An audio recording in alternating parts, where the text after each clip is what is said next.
목마름의 항아리를 찾아 나선 아벨 일행은 사막을 지나 오아시스 같은 어둠의 바자르에 도착하게 됩니다. 이곳에서 이미 눈보라의 검을 얻은 아벨을 제외한 나머지 동료들의 무기가 한층 레벨업됩니다. 모코모코는 메탈 슬라임을 사냥하다 부서진 곤봉을 대신해 철제 해머를 얻게 되고, 수영복 쇼핑을 하던 야나크 또한 천둥 지팡이를 득템합니다. 그리고 우연히 메이의 검을 발견한 데이지는 바하라다의 친구인 자크 수하루로부터 메이의 검을 양보받게 되죠. 그리고 국내 오프닝에서 나왔던 친숙한 장면이 이어집니다. 바라모스가 보낸 실버 데빌은 데이지의 활약으로 몰살당하지만 스토크의 신전에 호수가 있다는 것을 확인하게 됩니다. 멋진 씬으로 정리가 되네요. 한편 의문의 점쟁이 할머니가 아벨에게 접근하며 목마름의 항아리가 사막의 동쪽 도무도라는 마을에 있으니 같이 가자고 하는데 뭔가 사연이 있는 듯하네요. 바하라다는 일행을 떠나 다시 바다로 돌아가고, 아벨은 사막에서 생일 선물로 받은 이끌어줌의 돌을 사용하여 사막 밑에 존재하는 도무도 마을에 다다르게 됩니다.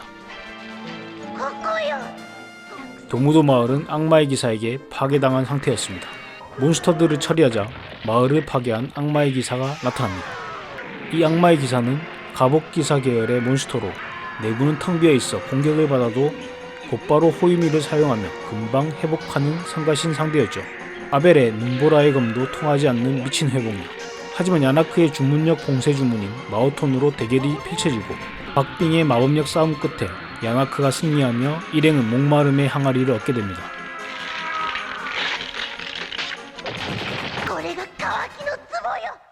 그리고 점쟁이 할머니는 본래의 모습인 공주로 변신하게 되는데, 사실 그녀는 드래곤 퀘스트 4의 미네아 공주였고 언니인 마냐 공주도 구하게 됩니다. 미네아 공주는 답례로 불사조 라미아를 부활시킬 수 있는 레드 오브를 아벨에게 선물하는데 총 4개의 오브를 모아야 불사조를 부활시킬 수 있습니다. 미네아의 표정을 보니 또 아벨이 여심을 흔들어 놓았네요.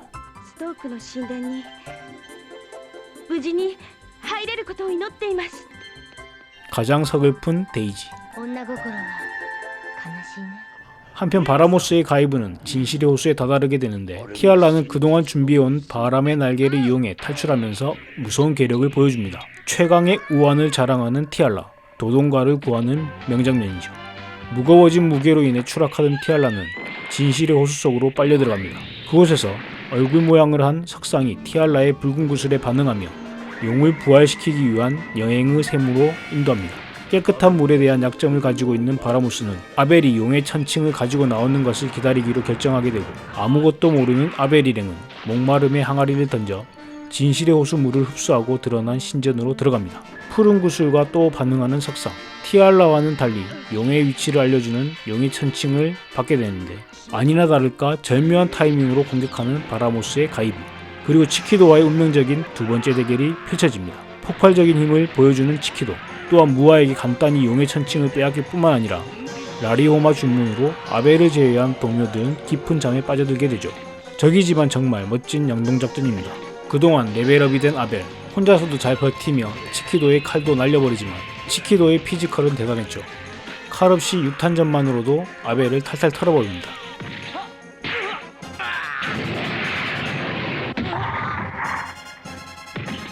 치키도의 마지막 공격을 받아칠 때 아벨의 푸른 구슬이 용의 천칭에도 반응하자 아벨의 용의 부활과 어떤 연관이 있음을 느낀 바라모스는 긴급히 치키도를 복귀시킵니다.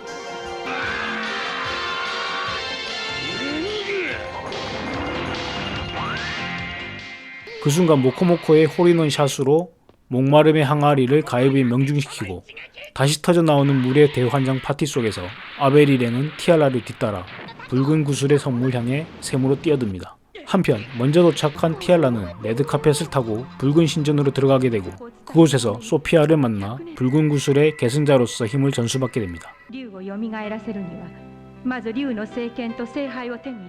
그리고 용을 부활시키기 위해 성배와 성검이 필요하다는 정보를 얻게 되죠. 소피아가 가진 힘을 전부 전수해 주려는 찰나 바라모스가 다가오고 있었습니다. 그리고 가이브를 홀로 막아서는 아벨, 가이브의 융단 폭격을 피해 가이브에 올라타고 무모한 싸움이 시작됩니다. 생각보다 잘 싸우는 아벨, 갈수록 성장하는 용사의 특성을 잘 보여줍니다. 치키도의 번개 공격을 눈보라의 검으로 파해하고 치키도의 투구를 깨부수게 되죠. 하지만 분노한 치키도의 전력을 다한 공격에 신명상을 입고 눈보라의 검까지 놓쳐버립니다. 위기의 순간 티알라의 붉은 구슬이 반응하면서 하늘에선 천둥번개가 치며 오프닝에 나왔던 수령이 부활합니다. 아직 능력이 없는 상태에서 무리하게 부활된 수령은 파괴만을 목적으로 주변의 모든 것을 파괴해버립니다. 붉은 신전, 가이브까지 닥치는 대로 공격하는 수령. 하지만 이 수령은 천칭이 반응하지 않으므로 전설의 용이 아니었습니다. 위협을 느낀 바라모스는 풀파워로 용으로부터 벗어나 도망치게 되고 용을 봉인할 수 있는 사람은 푸른 구슬의 용사인 아벨 뿐이었습니다. 하지만 눈보라의 검은 부러져 버리고 온몸으로 맞선 아벨의 푸른 구슬이 반응하며 용을 잠재우지만 이로 인한 충격으로 아벨은 생사를 헤매게 되죠. 아벨을 회복시키기 위해 일행은 야나크의 스승인 호운산맥의 자나크를 찾아가는데 야나크의 일족은 4000년 전 붉은 구슬, 푸른 구슬 용사를 지키는 명을 받은 일족이며 자나크는 그 일족의 장로였던 것이죠. 혼신을 다해 아벨을 부축하는 데이지에게 아벨은 회심의 일격을 날립니다.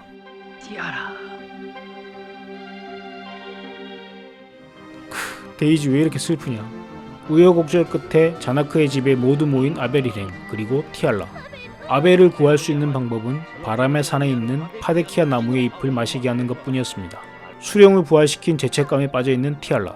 그 모습을 본 데이지는 상냥하게 다가가 감정 실린 싸다구를 날립니다.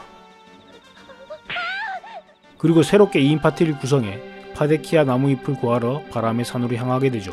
동굴 속에서 몬스터를 해치우고 티알라가 버섯으로 급하게 만든 비행정으로 정상에 올라가는 데이지와 티알라. 산 정상에서 파데키아 나무의 잎을 구하고 돌아갑니다. 데이지가 보는 앞에서 약을 굳이 입으로 전달하는 티알라. 그 모습을 바라보는 데이지와 모코모코. 눈물 나네요. 그렇게 아벨의 상처는 낫게 되고 성배의 단서를 찾기 위해 고향인 아리아안으로 다음 여정을 결정합니다. 자나크로부터 그린 오브를 받는 아벨. 이제 하나의 오브를 더 구하면 불사조 라미아를 부활시킬 수 있는 것이죠. 또한 먼지투성이지만 번개의 검과 용사의 옷을 득템합니다. 치키도는 바라모스의 명령을 듣지 않고 단독으로 아벨에게 몬스터와 의문의 기사를 보냅니다. 드래곤의 하연까지 막아내는 용사의 옷과 번개의 검의 위력으로 자신감을 얻은 아벨. 하지만 도끼를 표창처럼 던져대는 무시무시한 살기를 뿜은 자가 나타납니다. 그 살기에 몸을 부들부들 떠는 데이지. 순식간에 일행을 전투불능으로 만들어버립니다.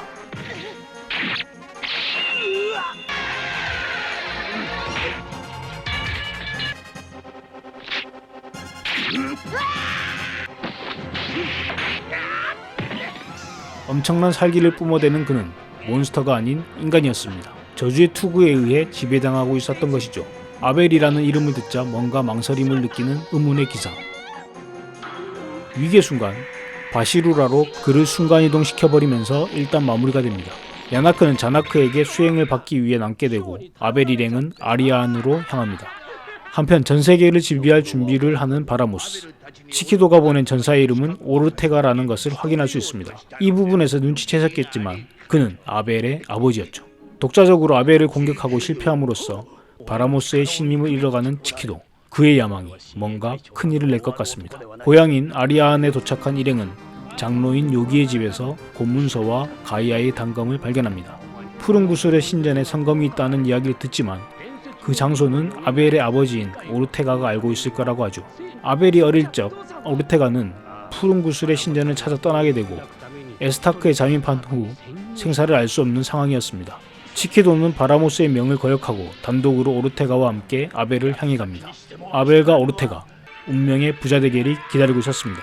타이와 바란의 대결만큼은 아니지만 둘은 치열한 전투를 벌이게 되고 치키도는 구경을 합니다. 전투 중 또다시 아벨의 이름에 반응하는 오르테가. 아벨 또한 오르테가의 오른쪽 어깨의 상처를 발견하게 되면서 그가 자신의 아버지임을 깨닫게 되죠. 아벨은 대화를 통해 각성을 시도하고 위기의 순간 푸른 구슬이 반응하며 오르테가의 투구에 금이 가고 아벨의 일격에 투구는 두 동강이 나며 벗겨집니다. 다시 인간으로 돌아온 오르테가. 감동적인 부자상봉이 이루어집니다. 너무나 기쁜 나머지 치키도를 잊고 있었던 것일까요? 오르테가는 자신의 몸을 방패 삼아 치키도의 팔을 자르고 목숨을 잃게 됩니다.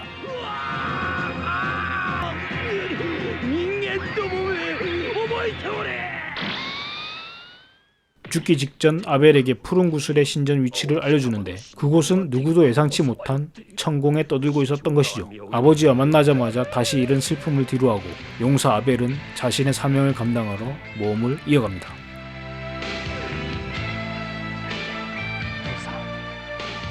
약속する. 바라모스와 오이라가 必ず倒します. 여기까지 보셨다면 당신은 이미 구독되어 있습니다. 캡틴 신바사였습니다.